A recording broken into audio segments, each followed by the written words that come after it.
All right, today we're diving into something that, well, it lives way back in the shadows of human desire. It's a topic that seems to fly in the face of logic, evolution, and pretty much everything we've ever been taught about love and commitment.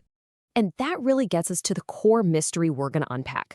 Why? Why are millions of people turned on by the idea of watching their partner with someone else? The whole cuckolding scenario. On the surface, you'd think that would be their absolute biggest fear, right? I mean, the scale here is just staggering. Check this out. Research from the Kinsey Institute, and they know their stuff, found that 58% of men have fantasized about this.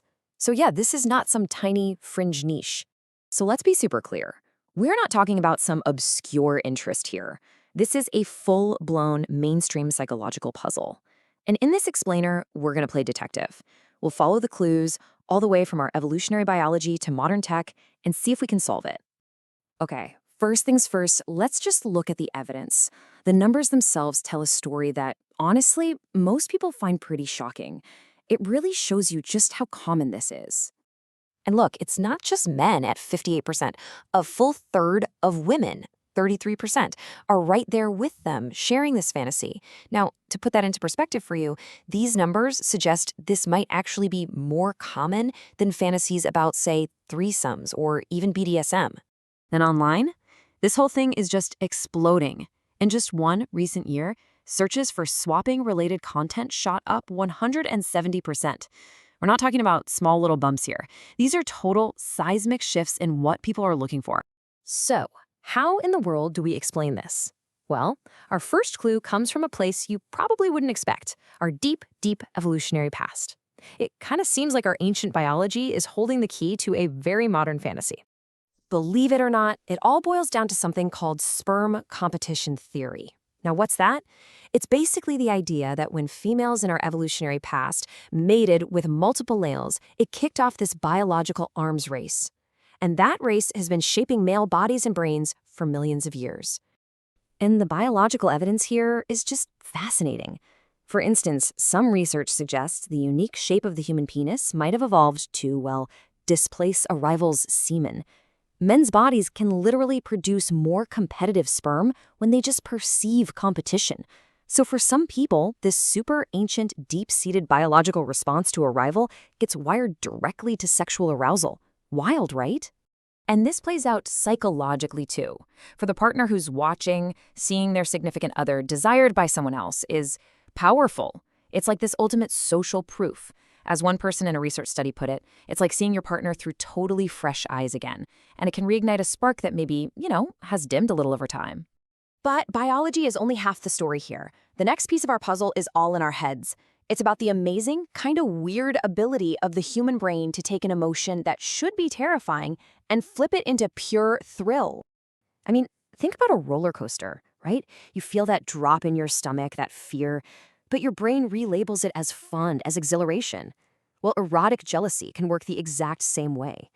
The brain does this incredible magic trick, this alchemy, where it takes the threat and fear of normal jealousy and transforms it into thrill and arousal. The researcher Dan Savage put it perfectly.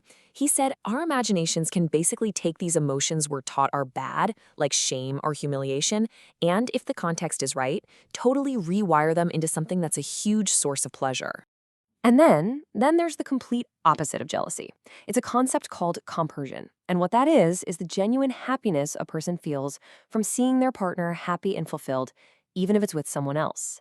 For a lot of people in this lifestyle, this is the main emotional driver, not jealousy. Okay, so we've got biology, we've got psychology, but what threw gasoline on the fire? The answer is technology.